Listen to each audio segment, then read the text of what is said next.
3.4 का 2 part, how are non communicable diseases caused. अब इसमें हम जानेंगे कि नॉन कम्युनिकेबल डिजीज़ का कारण क्या है, वो कैसे होते हैं। You learn that non communicable disease like cancer, diabetes and asthma are linked to lifestyle, diet and our environment. Non communicable diseases में आते हैं कैंसर, डायबिटीज़ और अस्थमा। ये लिंक्ड होते हैं हमारी लाइफस्टाइल, हमारा कैसा है, हम डाइट क्या खाते हैं और कैसे इन्वायरमेंट में रहते हैं। तो ये इनकी वजह से ही बीमारी होती है ये। They are the most common cause of death in India. और भारत में ज़्यादातर लोगों की मृत्यु इन्हीं बीमारी से होती है। In grade 6 you also learn about disease like scurvy, enema and goitre. आपने क्लास 6 में बीमारियों के नाम पढ़े थे, स्कर्वी, एनीमिया, ग्वाइटर। स्कर्वी में मसूड़ों में ब्लीडिंग होती है और सूजन आ जाती है दांत के मसूड़ों में। एनीमिया में ब्लड में हीमोग्लोबिन की कमी हो जाती है, जिसे हम ब्लड की कमी भी कह देते हैं। ग्वाइटर में आयोडीन की कमी से गले में सूजन हो जाती है। Which are caused by lack of specific nutrients in the diet. अभी हमने जाना कि जो ग्वाइटर, स्कर्वी, एनीमिया है, कोई ना कोई डाइट में कमी होने से न्यूट्रिशन की होती है। These are called deficiency diseases. अगर हमारे भोजन में न्यूट्रिशन की कमी से कोई बीमारी होती है तो उन्हें डिफिशियंसी डिजीज़ कहते हैं, और ऑल्सो नॉन कम्युनिकेबल भी डिजीज़ कहते हैं उसे। Disease such as cancer, diabetes and asthma may often persist for a long time. ये जो बीमारी है कैंसर, डायबिटीज़ और अस्थमा बहुत लंबे समय तक रहती है, मोर देन 3 मंथ से भी ज़्यादा। And they refer to as chronic diseases. ऐसी बीमारी को क्रोनिक डिजीज़ कहते हैं। कह रहा है कि what will happen if I take excess amount of iodine. अगर बहुत ज़्यादा आयोडीन हम ले लेंगे, हमने देखा कि आयोडीन की कमी हो जाए तो ग्वाइटर हो जाता है, सूजन। लेकिन अगर बहुत ज़्यादा आयोडीन खा लेते हैं हम तो क्या होगा, तो उससे दिक्कत हो सकती है। जो हमारे गले में थायराइड ग्लैंड होता है, अगर बहुत ज़्यादा भी ले लेंगे तो भी उसमें सूजन आ जाती है, तो थायराइड से संबंधित डिजीज़ हो सकता है। Diabetes is a common disease which is becoming more prevalent in adult as well as children. तो हम पढ़ रहे हैं डायबिटीज़, कैंसर, अस्थमा। तो कह रहा है डायबिटीज़ जो बीमारी है ये देखने को मिलती है बड़े लोगों में भी और बच्चों में भी। In fact India now has one of the highest number of people with diabetes in the world. लेकिन जबकि अगर पूरे वर्ल्ड में देखा जाए तो इंडिया नंबर 1 पे है इस बीमारी में। यहाँ पे लोग डायबिटीज़ से ज़्यादा बीमार पड़ रहे हैं। It often develop due to combination of hormonal imbalance, unhealthy eating habits, lack of physical activity, being overweight or obese and other reason। इसका रीज़न ये है कि हमारा जो एक तो हो सकता है हार्मोनल इम्बैलेंस हो रहा है बॉडी में हॉर्मोन्स की वजह से, और हमारी जो ईटिंग हैबिट्स है, खाने की आदत, वो अनहेल्दी है। वो हम ठीक से खाना नहीं ले रहे हैं या फिर बाहर के फूड्स खा रहे हैं, जंक फूड खा रहे हैं। लैक ऑफ फिजिकल एक्टिविटी, और हम फिजिकल एक्टिविटी नहीं कर रहे हैं, जैसे एक्सरसाइज, योगा नहीं करने की बजाय लोग मोबाइल लेके ही अपना उस पर समय बिता रहे हैं, गेम देख रहे हैं, यूट्यूब पे वीडियो अपलोड हो रही है। एक्टिविटी कोई हो नहीं पा रही है, मतलब बैठे लेटे ही वर्क हो रहा है। बीइंग ओवरवेट और ओबेस, तो इस वजह से वेट भी बढ़ रहा है। एंड अदर रीज़न, और भी बहुत रीज़न है ये डायबिटीज़ होने के। Let us learn more about the cause of non communicable diseases and their prevention. तो चलो और हम जानते हैं कि नॉन कम्युनिकेबल किस कारण होता है डिजीज़ और इससे हम कैसे बच सकते हैं। Activity 3.5, let us survey. Find out the 3 most common lifestyle related disease in your neighbourhood. तो आप अपने नेबरहुड में, पड़ोस में ऐसी 3 कॉमन लाइफस्टाइल देखो इस बीमारी से रिलेटेड, कि क्या है उनका लाइफस्टाइल, कैसा रहा है, तब भी उनको ये डिजीज़ है diabetes. Talk to a doctor, nurse, health worker और इवन अ फैमिली मेम्बर। आप किसी डॉक्टर, नर्स से या हेल्थ वर्कर या किसी फैमिली मेम्बर से बात करो, who nose about health, what kind of lifestyle change can help prevent of manage this disease. कि हम अपने हेल्थ लाइफस्टाइल को कैसे चेंज कर सकते हैं, क्या बदलाव करें कि अपने जिनको ये डायबिटीज़ बीमारी है या तो वो मैनेज करके चलें या फिर बचाव कैसे करें इस बीमारी से। You can also consult trusted health website पे भी आप देख सकते हो, और बुक्स में भी पढ़ सकते हो इससे रिलेटेड नॉलेज। टीचर से और डॉक्टर्स की राय भी ले सकते हो। Fill in the table 3.2 and learn more about lifestyle related diseases. अब आप देखो 3.2 टेबल, उसमें नॉन कम्युनिकेबल डिजीज़ दिया है और क्या हमारे लाइफस्टाइल है इन बीमारियों से रिलेटेड, वो चीज़ देखो। तो एक तरफ तो दिया है आपको name of common lifestyle related disease, non communicable disease के नाम दे दिए हैं, साइन एंड सिम्टम दे दिया है, और आप लाइफस्टाइल में क्या चेंजिंग कर सकते हो। तो फर्स्ट नाम दिया ओबेसिटी। ओबेसिटी होते हैं मोटापा, उसको बोलते हैं। इसमें हम क्या चेंजिंग कर सकते हैं, eating a balance diet and exercise regular. हमें बैलेंस डाइट ही खाना चाहिए, न्यूट्रिएंट से भरा हुआ, और डेली एक्सरसाइज करना चाहिए। सेकेंड है डायबिटीज़। डायबिटीज़ बीमारी में सिम्टम क्या है, फ्रिक्वेंट यूरिनेशन। फ्रिक्वेंट यूरिनेशन होता है, इसमें बहुत ज़्यादा बार बार यूरिन आता है। एक्सेसिव थर्स्ट, बहुत प्यास लगेगी। वेट लॉस, वेट बहुत तेज़ी से लॉस होगा। टायर्डनेस, बहुत थका थका फील होगा। स्लो हीलिंग, और कुछ भी चोट लग जाएगी तो बहुत धीरे धीरे ठीक होगी डायबिटीज़ में। फिर है high blood pressure. High blood pressure के कई रीज़न हो सकते हैं, या बहुत स्ट्रेस लेना, या फिर जंक फूड वो खाना, ये रीज़न हो सकते हैं। इधर देखो एक डैश दिया हुआ है, इसमें आप अपनी तरफ से नॉन कम्युनिकेबल डिजीज़ फिल कर सकते हो। Be a scientist. Doctor Kamal Ranadive, 1917 इनका बॉर्न डेट है, 2001 डेथ डेट है। Was a pioneering biomedical researcher, ये एक बायोमेडिकल रिसर्चर थे। She studied how hormones and certain virus are linked to cancer. इन्होंने स्टडी किया था हमारे हार्मोन्स और वायरस पे कि कैसे कैंसर से रिलेट करते हैं, ये लिंक्ड होते हैं। Helping improve it's treatment and prevention, और कैंसर की बीमारी से कैसे ट्रीटमेंट के लिए इन्होंने आगे अपना योगदान दिया था कि कैसे हम इससे रोकथाम कर सकते हैं, बच सकते हैं, और क्या ट्रीटमेंट कर सकते हैं कैंसर से। Her work also showed how tobacco diet and pollution can raise the risk of cancer. इनके काम से पता चला कि जो लोग टोबैको ईट कर रहे हैं, डाइट सही नहीं है, और पोल्यूशन, ये हमारे रिस्क हो सकता है कैंसर होने का। Highlighting the importance of healthy lifestyle, तो इन्होंने वर्क किया कि हमारे जो हेल्दी लाइफस्टाइल है उसको और अच्छा हेल्दी बनाओ, ताकि ये सब बीमारियां ना हो। 3.5 how to prevent and control diseases. अब हम कैसे डिजीज़ को रोक सकते हैं, उनसे बचाव कैसे कर सकते हैं। You might have heard the phrase prevention is better than cure. आपने एक फ्रेज, मुहावरा सुना होगा कि बीमार होने से अच्छा है कि बचाव करो।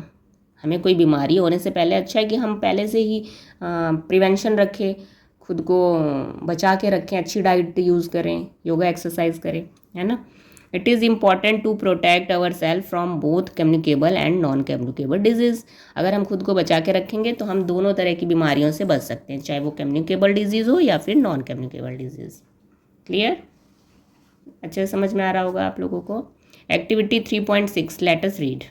Orissa communicative led sanitizing campaign. अब देखो उड़ीसा में सफाई के लिए क्या कैंपेन चलाया गया। इन भद्रक डिस्ट्रिक्ट, वहाँ के ज़िले का नाम है Bhadrak, Orissa a community sanitizing campaign helped more people build and use toilets. वहाँ पे लोगों को ये बताएगा कि आप लोग टॉयलेट्स का यूज़ करें और ज़्यादा से ज़्यादा सफाई रखें। This reduce open defection significantly and improve child health with fever case of diarrhoea and infection. अगर आप टॉयलेट यूज़ करेंगे, सफाई रखेंगे, तो ये जो डायरिया के लक्षण हैं ये नहीं होंगे और इन्फेक्शन नहीं फैलेंगे। ठीक है। What do you infer from the case study. Simple step like good sanitization can great reduce the spread of communicable. हम देखो सिंपल स्टेप क्या कर सकते हैं कम्युनिकेबल डिजीज़ से बचने के लिए सफाई रखना बहुत ज़रूरी है। ठीक। Find about such community campaign held in your location. ऐसा ही कोई कैंपेन आपके लोकल एरिया में है तो आप उसको ढूंढो। शेयर इन योर क्लास, उसको क्लास में शेयर करो। And discuss with your peers about the impact of such initiatives. और अपने फ्रेंड्स लोगों से, पीयर यानी फ्रेंड्स ग्रुप में डिस्कस करो उस बारे में। आगे, ability of the body to fight diseases. अब हमारी बॉडी की क्या एबिलिटी होती है, वो बीमारियों से कैसे फाइट करता है, कैसे लड़ता है। You would have notice that some people get sick more frequently than others. आपने नोटिस किया होगा कि कुछ लोग क्या होते हैं कि दूसरों की तुलना में बहुत जल्दी जल्दी बीमार पड़ते हैं, although living in a similar environment, और जबकि एक ही इन्वायरमेंट में रह रहे हैं। डू यू नो वाई, क्या आपको पता है क्यों, ऐसा क्यों होता है। The natural ability of our body to fight disease is known as immunity.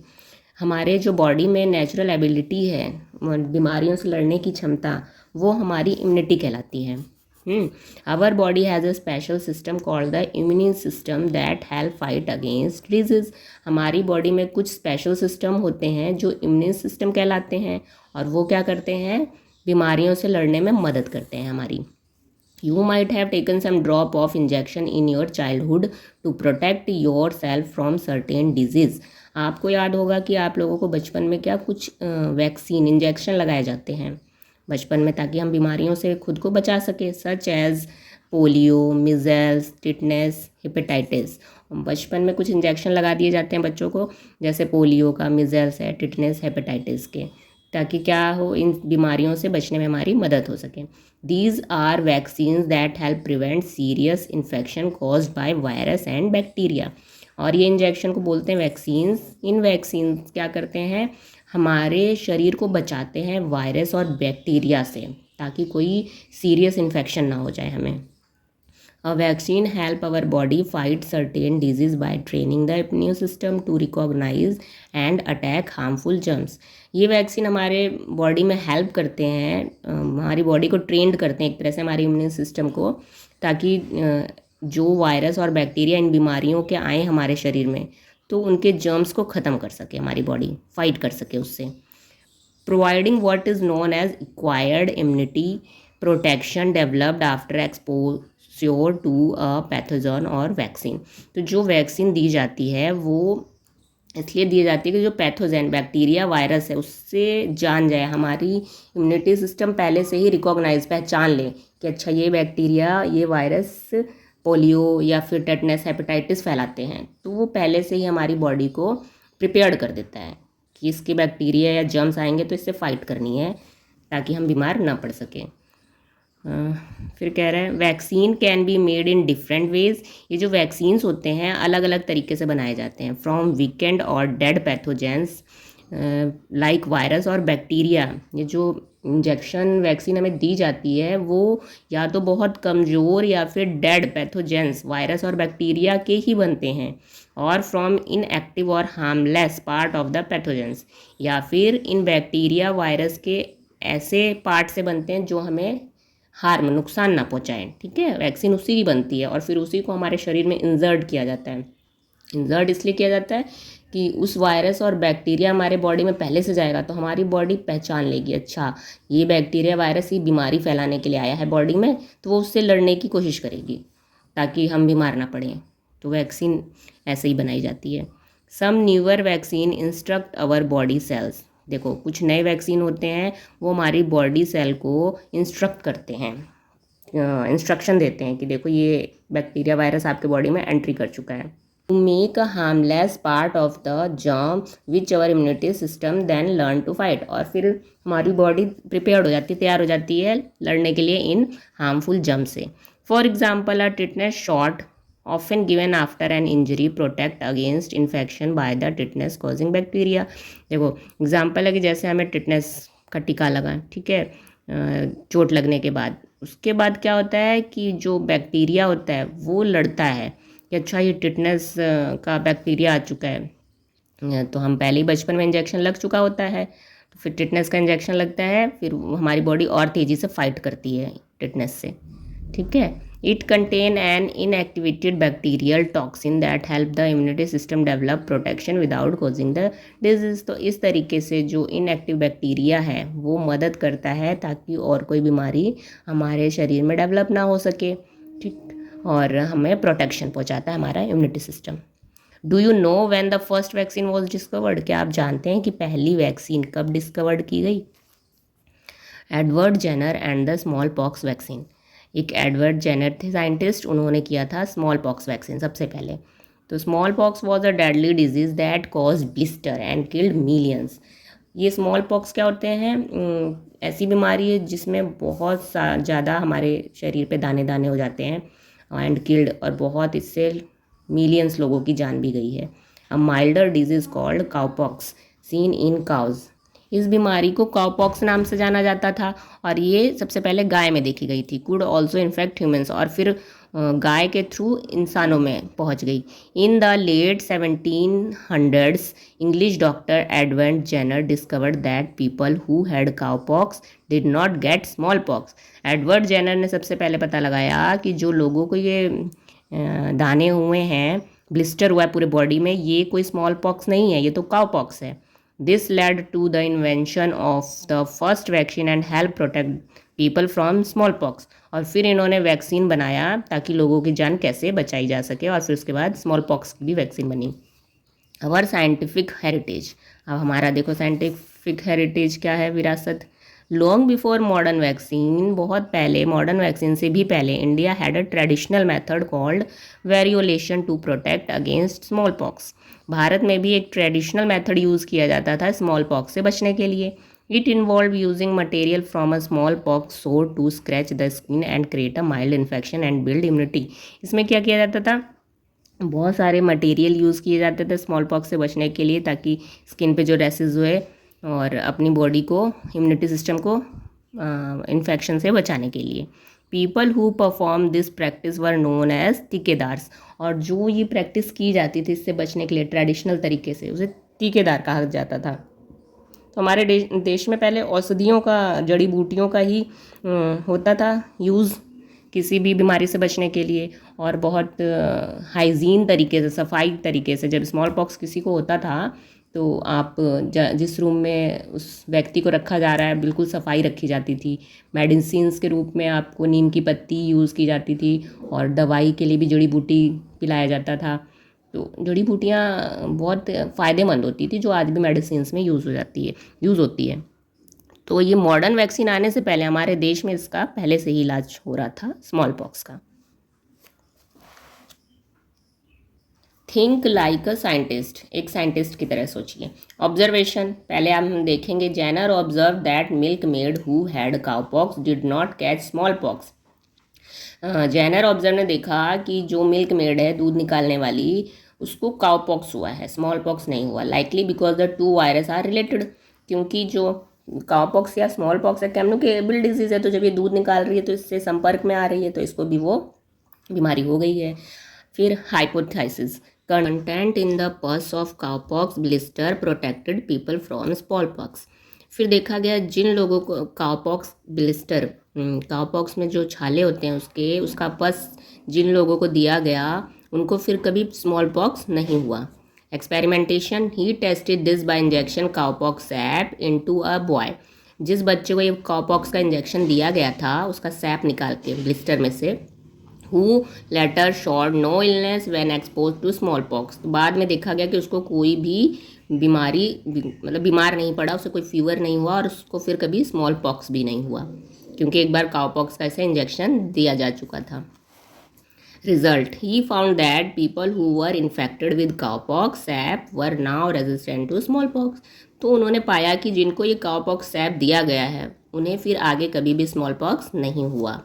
Application, mass vaccination eventually helped eradicate small pox world wide. फिर क्या किया गया, अब इससे एक वैक्सीन तैयार की गई और पूरी दुनिया भर में वैक्सीन लोगों तक पहुंचाई गई और उनको लगाया गया वैक्सीन। इसीलिए बचपन में हमें स्मॉल पॉक्स की वैक्सीन लगा दी जाती है ताकि फिर कभी भी हमें स्मॉल पॉक्स ना हो। ठीक, इससे फिर बहुत राहत मिली, स्मॉल पॉक्स से हमें लड़ने की क्षमता आई। देखो यहाँ पे एक बार ग्राफ के थ्रू समझाया गया है कि 1950 से लेकर 1980 के बीच स्मॉल पॉक्स हर देश में। तो आप देखोगे कि 1950 में 80 बहुत ज़्यादा देशों में फैला हुआ था। लेकिन जैसे ही 1965 में वैक्सीन कैंपेन शुरू हुआ, ठीक, उसके बाद आप देखोगे ये चीज़ आगे 1979 में अब वैक्सीन देना शुरू किया गया, तो स्मॉल पॉक्स एकदम कम होता गया। फिर 1980 तक आते आते एकदम ज़ीरो लेवल पे स्मॉल पॉक्स ख़त्म हो गया। Vaccines are one of the most effective way to protect people of all ages from infant to the elderly against many serious diseases. जो ये वैक्सीन्स होते हैं ये हर एज के लोगों को बीमारियों से बचाते हैं, बहुत इफ़ेक्टिव होते हैं, कोई भी सीरियस बीमारी नहीं होने देते। They help prevent illness, reduce the spread of infection and save million of life every year. और ये वैक्सीन से क्या होती है, हमें बीमारी होने से बचाते हैं, इन्फेक्शन को भी नहीं फैलने देते, और ऐसे ही मिलियंस लोगों को हर साल बचाया जाता है। जैसे देखिए कोविड-19 में क्या हुआ था, बहुत लोग बीमार हो गए थे और बहुत लोगों की डेथ भी हो गई थी, लेकिन वैक्सीन आने के बाद कितनी सुरक्षा आई।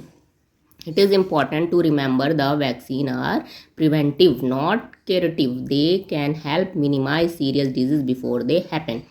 तो ये बहुत ज़रूरी है हमें याद रखना कि वैक्सीन हमें बचाता है, बीमार नहीं करता है, ठीक है, और कोई भी बीमारी होने से पहले उसको कम कर देता है, but do not treat them one someone is already sick.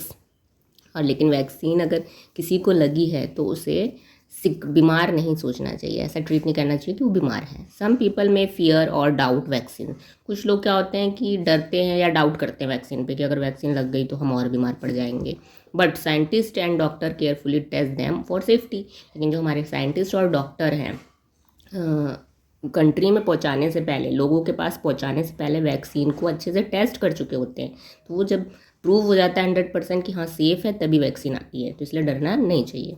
Getting vaccinated not only protect you but also the people around you.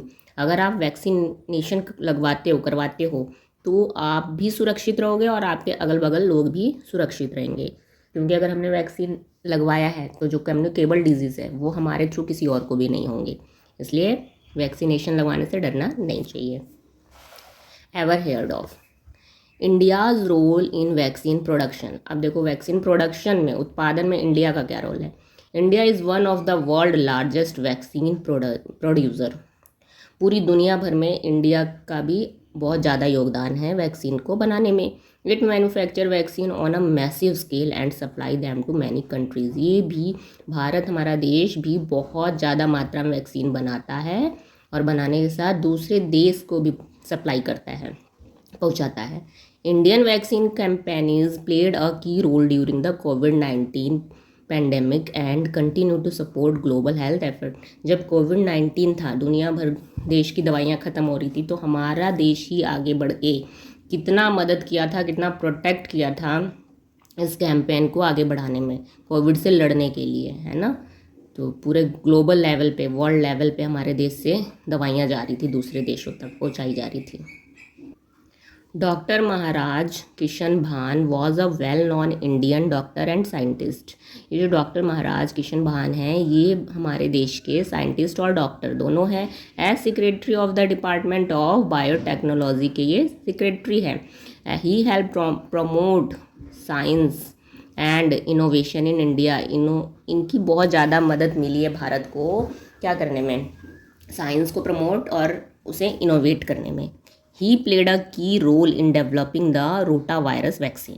Rota virus vaccine जो बनाई गई थी उनमें इनका मेन रोल है, which protect children from diarrhoea. और rotavirus vaccine से क्या होता है, ये बच्चों को डायरिया से बचाती है, ठीक है।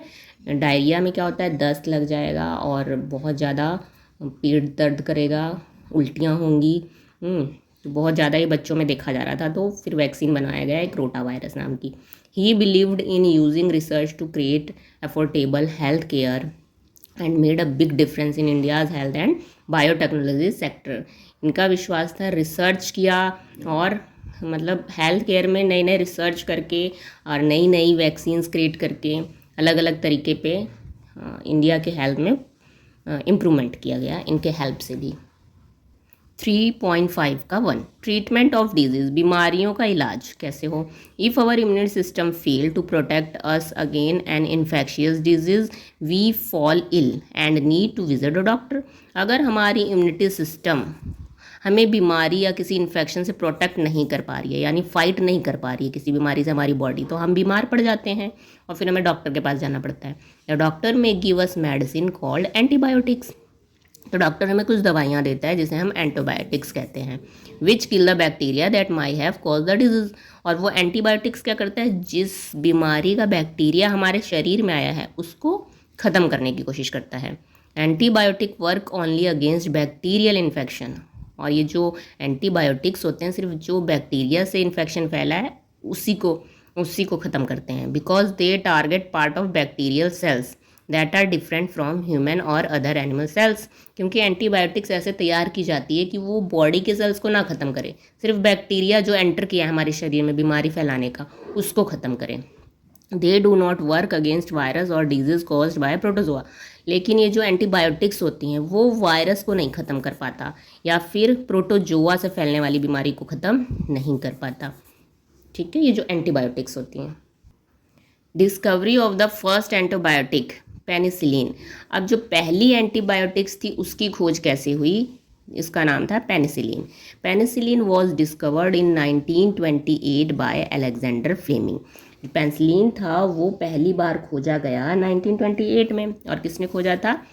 अलेक्जेंडर फ्लेमिंग ने खोजा था। यहाँ से आपके क्वेश्चन बनेंगे। पहली पेनिसिलिन की खोज क्या किसने की थी, और एक एंटीबायोटिक का नाम बताओ। पेनिसिलिन। पेनिसिलिन क्या है? एंटीबायोटिक मेडिसिन है। अ बैक्टीरियोलॉजिस्ट फ्रॉम लंडन, ये लंदन के थे। While studying harmful bacteria he notice that a mould on a discarded petri dish stopped by the bacteria from growing. अब उन्होंने ये हार्मफुल बैक्टीरिया पे स्टडी करते थे। जब वो एक कर रहे थे स्टडी, तो उन्होंने नोटिस किया जो पेट्री डिश है, बर्तन है, stop the bacteria from going, वो क्या कर रहा है कि उस पर जो बैक्टीरिया है उसको बढ़ने से रोक रहा है। He realise the mould release a substance that kill the bacteria. उन्होंने देखा, रियलाइज किया कि जो मोल्ड है उसमें से कुछ ऐसा सब्सटेंस निकल रहा है जो बैक्टीरिया को ख़त्म कर रहा है। This chance discover led to the discovery of penicillin, the first antibiotic use to treat bacterial infection. तो ये पहली खोज हुई कि पेनिसिलिन की कि कैसे बैक्टीरिया को ख़त्म किया जा सकता है, एंटीबायोटिक्स उन्होंने बनाया। ठीक है। दो antibiotics are effective in protecting us against bacterial infection. इस तरह से जो एंटीबायोटिक्स होते हैं वो बैक्टीरिया से फैलने वाले इन्फेक्शन से हमें बचाते हैं। And have saved million of life, और बहुत मिलियंस लोगों की लाइफ बचाते हैं। सिंस देयर डिस्कवरी, इस खोज के बाद, जब से एंटीबायोटिक की खोज हुई, their indiscriminate use has led to a decline in their effectiveness. लेकिन क्या होता है कि हम इसका यूज़ अच्छे तरीके से नहीं करते, तो ये इसका इफेक्टिव ज़्यादा पड़ता नहीं है, प्रभाव पड़ नहीं पाता कि हम अच्छे से इसका एंटीबायोटिक्स का कोर्स पूरा अगर ना करें, तरीके से यूज़ ना करें, तो फिर ये ज़्यादा अच्छे से असर नहीं कर पाती। Nowadays there are news headline about antibiotic resistance of phenomena where bacteria that were earlier killed by a given antibiotic are found to survive. And अब क्या हो रहा है आजकल सर्वे किया गया कि किसी को अगर क्या होता है कि अगर हम बीमार पड़े और डॉक्टर ने हमें बोला कि ये दवा करनी है आपको 2-4 दिन की, और हम क्या करते हैं 1-2 दिन दवा खाते हैं और फिर छोड़ देते हैं जब हमें अच्छा फील होने लगता है। तो हमने ऐसे उस एंटीबायोटिक्स का कोर्स पूरा नहीं किया, तो देखा गया are found to survive and multiply despite treatment with that antibiotics. फिर जब वो फिर कुछ दिन बाद बीमार पड़ते हैं तो फिर दवा करवाने जाते हैं, देखते हैं कि वो जो एंटीबायोटिक्स पहले थे वो मल्टीपल अब बढ़ते जा रहे हैं। क्यों? क्योंकि हमने उस टाइम पहले टाइम में पूरी दवा का कोर्स नहीं किया था। तो जब नहीं करते तो वो आधे अधूरे में छोड़ देते हैं, तो फिर वो मल्टीपल होते जाते हैं bacteria. This makes common infection harder to treat and increase the risk of complication. ऐसा करने से क्या होता है, कॉम्प्लिकेशन बढ़ सकती है अगर हम दवा बीच में छोड़ते हैं, बाद में वो मल्टीपल हो रहे हैं बैक्टीरिया। प्रोलॉन्ग्ड इलनेस, बहुत लंबे समय तक हम बीमार पड़ सकते हैं, एंड इवन डेथ, और हमारी डेथ भी हो सकती है। देखो यहाँ पे दे रखा है कैसे स्प्रेड होते हैं, बीमारी कैसे फैलती है कम्युनिटी में। Taking antibiotics when they are not required. कभी कभी क्या होता है, एंटीबायोटिक्स जब हमें ज़रूरत नहीं होती तब भी हम ले लेते हैं। कोई छोटी सी प्रॉब्लम है तो हम एंटीबायोटिक लेने लगते हैं, तो इससे क्या होता है, development of resistant in human body. हमें ज़्यादा दिक्कत नहीं और हमने एंटीबायोटिक्स ले ली, ठीक, अब ले ली, अब देखोगे कुछ दिन बाद ये इंसान देखो बीमार पड़ गया, may have serious illness and get care at a hospital. अब बहुत ज़्यादा ये हालत ख़राब हो गई तो हॉस्पिटल में एडमिट होना पड़ा। अब क्या होगा, spread directly to other patient और indirectly through health care worker. अब इसको बीमारी जो है वो दूसरे को भी स्प्रेड होगी, फैलेगी हॉस्पिटल में। स्प्रेड इन हॉस्पिटल दो directly surface, patient go home. अब जब इसे एंटीबायोटिक्स दे के भेजा गया घर, थोड़ा ठीक हो गए, ठीक है, घर जाएगा। अब घर जाने पे बाकी लोग जो इसके कांटेक्ट में आएंगे, तो अब ये बीमारी बाकियों को भी फैलेगी। तो इस तरीके से बिना यूज़ के भी एंटीबायोटिक्स लेना खतरनाक होता है। अब देखो जानवरों में भी कैसे होता है, हम उसे इंजेक्शन देते हैं, एंटीबायोटिक्स देते हैं कि हमें दूध मिलेगा, अंडा मिलेगा, तो हम जानवरों में भी लगा देते हैं एंटीबायोटिक्स। तो इसके नुकसान है, क्योंकि देखो जो उनसे दूध, अंडा, बटर कुछ भी खा रहे हैं हम, एनिमल से मिल रहा है, वो अब हमारे शरीर में आएगा तो वो हमें बीमार करेगा। या फिर जो इनके काव डंग होंगे, गोबर होगा, खाद के रूप में हम प्लांट्स में डालेंगे, तो प्लांट्स जो ग्रो करेगा उस खाद से, उस प्लांट्स में बीमारी फैलेगी, और वो प्लांट का अनाज जो हम खाएंगे उससे लोगों में बीमारी फैलेगी। तो इस तरीके से एंटीबायोटिक्स हमेशा ही यूज़फुल नहीं होते हैं, उनसे एक दूसरे से बीमारी भी फैलती है। Spread of antibiotic resistant bacteria in community, ऐसे कम्युनिटी में बीमारी डेवलप हो जाती है। Activity 3.7 let us infer. Study the infographic given in figure 3.5b. अब आप नीचे 3.5b को देखो, ये दिया हुआ है देखो 3.5b है ना। How do you think the antibiotics resistance has been developed in bacterial pathogens. कह रहा है जो एंटीबायोटिक रेजिस्टेंस है, जो अभी हमने पीछे पढ़ा कि एंटीबायोटिक्स से जब बैक्टीरिया बढ़ने लगते हैं तो बीमारी फैलने लगती है। तो ये बैक्टीरियल पैथोजेंस को कैसे बढ़ा रहा है, डेवलप कैसे कर रहा है, आप इस बारे में क्या सोचते हो। What precaution may be taken to reduce antibiotic resistance. तो एंटीबायोटिक रेजिस्टेंस को बढ़ने से बचाने के लिए यानी कम करने के लिए आपको क्या प्रिकॉशन करने पड़ेंगे। तो देखो, to take the problem of antibiotic resistance we must use antibiotic wisely. हमें क्या करना है, एंटीबायोटिक रेजिस्टेंस है जो इस प्रॉब्लम को अगर ख़त्म करना है तो बहुत ही वाइजली अच्छे से बहुत बुद्धिमानी से समझना होगा। Only when prescribed bye a doctor in the correct dose and for the right duration. जो डॉक्टर हमें दवा लिख के दे रहा है एंटीबायोटिक्स की या कोई दवा, उसको उसके डोज को उतना ही लेना है और सही समय पे लेना है। ठीक है, आप लोग समझे ना कि ये एंटीबायोटिक रेजिस्टेंस है क्या। जब हम एक तो डॉक्टर हमें कोई प्रॉब्लम हुई, डॉक्टर हमें कोई दवा दिया, अगर हम उसको बीच में ही छोड़ देते हैं एंटीबायोटिक्स को, तो जो हमारे शरीर में बैक्टीरिया बने थे वो ठीक से ख़त्म नहीं हो पाते, तो वो धीरे धीरे बढ़ने लगते हैं और बीमार हो जाते हैं हम लोग ज़्यादा। ठीक, और दूसरा रीज़न ये है कि हमें थोड़ी सी प्रॉब्लम हुई तो हम बिना पूछे डॉक्टर से कोई भी एंटीबायोटिक लेके खाने लगते हैं, तब भी हमारे शरीर में क्या होते हैं, वो बैक्टीरिया हमें नुकसान पहुंचाने लगते हैं, बहुत ज़्यादा बीमार कर देते हैं। ठीक, तो उस चीज़ से बचने के लिए हमें राइट डोज लेना है और राइट ड्यूरेशन पे लेना है। Avoiding unnecessary use help prevent the rise of resistant bacteria and keep antibiotics effective for future generation। तो हमें अवॉइड करनी चाहिए कि बिना ज़रूरत के हमें एंटीबायोटिक्स नहीं लेनी चाहिए। ठीक है, ऐसे सबके लिए फ़ायदा होगा आगे भी, क्योंकि इनसे फिर जो प्रॉब्लम शुरू होती है वो सबको एक से दूसरे में फैलने लगती है। Traditional medicine system like Ayurveda, Siddha and Unani have been used in India for many year to manage common health problems. क्या होता है, हमारे भारत देश में बहुत ट्रेडिशनल मेडिसिन यूज़ हो रही हैं, जो आयुर्वेदा, सिद्ध, यूनानी। ठीक है, काफ़ी सालों से अगर कोई हेल्थ से रिलेटेड प्रॉब्लम है तो इनकी दवा यूज़ की जाती है। They use natural substance like herb oils. ये नेचुरल चीज़ों से बनी हैं, जड़ी बूटी, आपके हर्ब्स हो गए, जड़ी बूटी, तेल है, फिर कोई जैसे कोकोनट ऑयल है, और भी बहुत ऐसे ऑयल यूज़ कर रहे हैं जो नेचर के सीड से मिलते हों ऐसे। And minerals for managing illness and promoting recovery. तो और मिनरल से मिला के बनाए जाते हैं ये आयुर्वेदिक दवाएं। ठीक है, जो हमें सही करने में फ़ायदेमंद है। And focus on healthy lifestyle and balance diet. और आयुर्वेदा, यूनानी दवा, ये सब क्या करती हैं, हमारे लाइफस्टाइल को हेल्दी बनाती हैं, बढ़िया बनाती हैं और हमारे डाइट को सही रखती हैं, और इनका कुछ साइड इफ़ेक्ट भी नहीं होता इन दवाइयों का। While this system can help with some condition and are useful for everyday wellbeing, और they may not be effective for all disease and all at all stage. हाँ, ये हमें मदद तो करती हैं डेली, हमारे डेली लाइफ को और अच्छा बनाती हैं, लेकिन ये दवाइयाँ हर स्टेज पे, हर एज में ज़रूरी नहीं कि इफ़ेक्टिव हो, है ना। एज के अकॉर्डिंग और हमें क्या डिजीज़ है उसके अकॉर्डिंग असरदार होती हैं। अगर बहुत ज़्यादा है कोई बीमारी बड़ी, तो फिर हमें फिर दूसरी दवा देखनी पड़ेगी। Therapies for non-communicable disease focus on managing symptom and improving quality of life through medication, lifestyle change and rehabilitation। तो ये जितने नॉन कम्युनिकेबल डिजीज़ हैं जो एक दूसरे से नहीं फैलते, मतलब जो बीमारियां, डायबिटीज़, कैंसर, ये सब हैं, ये हमारे लाइफस्टाइल को सही रखने से और मेडिटेशन करने से, ठीक है, इन सब से हम इसको रोक सकते हैं, इन बीमारियों को। Early diagnosis and continuous care are key to control the disease progression and prevent complication। तो जो हमारे ये डायग्नोसिस है, इसका इलाज है, इसको डेली कंटिन्यूस केयर करना होगा आपको। ठीक है, लाइफस्टाइल अच्छी रखनी होगी, डाइट बैलेंस रखना होगा आपको, तब हम इस नॉन कम्युनिकेबल डिजीज से बच सकते हैं।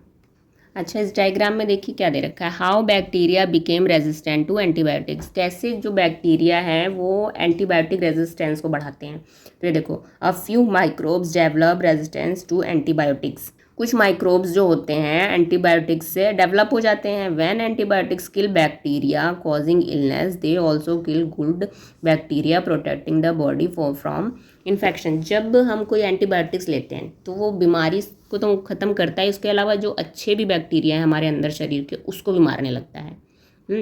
The antibiotic resistance bacteria grow and take over. अब अच्छे वाले को मार देगा तो जो खराब वाले हैं वो भी डेवलप करने लगते हैं। फिर some bacteria transfer antibiotic resistant to other bacteria cause more problem. अब कुछ एंटीबायोटिक क्या होंगे, बैक्टीरिया दूसरे बैक्टीरिया के साथ डेवलप होने लगेंगे तेज़ी से। तो देखो यहाँ पे क्या कह रहा है, अब I need antibiotic for my mother she has शोर थ्रोट एंड अ फीवर। अब ये मेडिकल स्टोर पे आया है बच्चा और ये कह रहा है कि मुझे अपनी मम्मी के लिए एंटीबायोटिक्स चाहिए, उन्हें फीवर है और गले में प्रॉब्लम है। तो ये कह रहा है अच्छा नहीं, you must get a prescription from a doctor. क्या आपने डॉक्टर से सलाह ली है? तो पहले सलाह लो, फिर ऐसे दवा हमें नहीं लेनी चाहिए। कहने का मीन्स ये है इस पिक्चर के थ्रू। फिर यहाँ देखो, are you giving antibiotic to your cattle. क्या आप अपने कैटल को, जानवर को एंटीबायोटिक्स देते हो? तो ये कह रही no I am not using any antibiotic. मैं कोई भी एंटीबायोटिक्स यूज़ नहीं करती। क्योंकि कितने लोग क्या होते हैं, गाय से बहुत ज़्यादा मात्रा में दूध निकालने के चक्कर में उन्हें एंटीबायोटिक्स के इंजेक्शन लगाते हैं कि वो ज़्यादा दूध देगी। लेकिन जब हम एंटीबायोटिक्स के इंजेक्शन फालतू में बिना वजह लगा रहे हैं तो ये तो बीमारी हो जाएगी।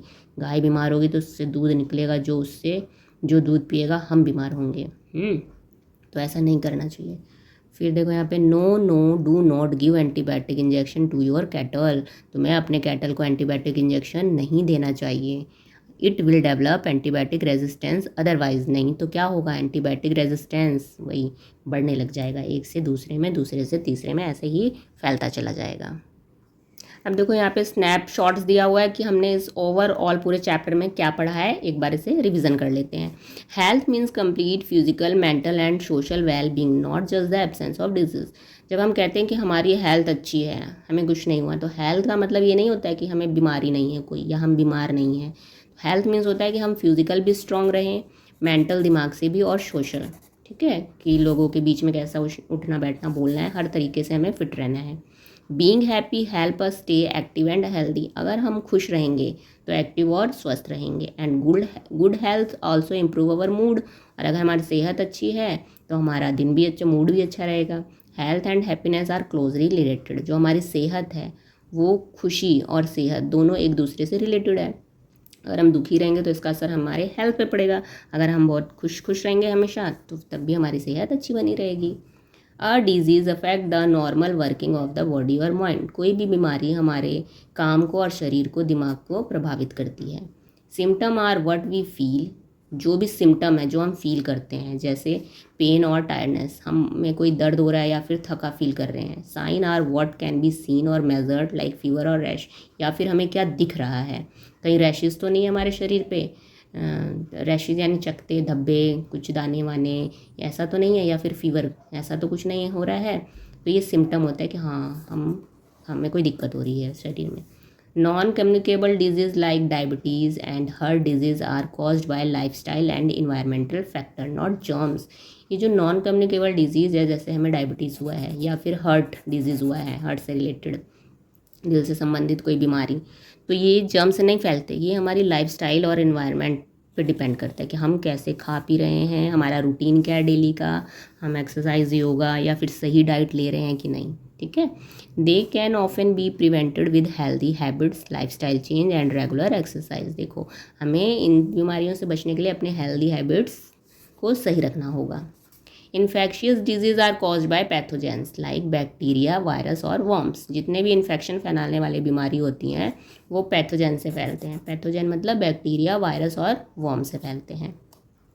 Our immune system help protect us from harmful pathogens. हमारा जो इम्यूनिटी सिस्टम होता है वो हमें पैथोजेंस यानी बैक्टीरिया, वायरस से फैलने वाली बीमारियों से बचाता है। Vaccine train the immune system using dead, weakened और harmless part of germ to prevent disease. Vaccine क्या करता है, हमारे बॉडी को ट्रेंड यानी तैयार करता है, हमारा इम्यूनिटी सिस्टम को तैयार करता है किससे, कि जो कोई पैथोजन से बीमारी हमारे शरीर पर, कोई बैक्टीरिया वायरस अटैक किया तो पहले से प्रिपेयर्ड रहता है कि अगर ये बैक्टीरिया आया है, कोल्ड का बैक्टीरिया है, जुकाम होने वाले का, तो वो फाइट करना शुरू कर देता है। तो वैक्सीन ये काम करती है। Diagnosis and treatment are important for managing and curing disease. अगर हमें कोई दिक्कत हो रही है तो उसका पूरा इलाज करवाना बहुत ही ज़रूरी है सुरक्षित रहने के लिए। ठीक है, तो ये ओवरऑल चैप्टर से स्नैपशॉट्स था। तो आज इस वीडियो में हमारा ये चैप्टर पूरा हो गया है। अगले वीडियो में हम इससे रिलेटेड क्वेश्चन आंसर करेंगे। अगर आप लोगों को वीडियो अच्छी लग रही है तो please like and subscribe. Thank you.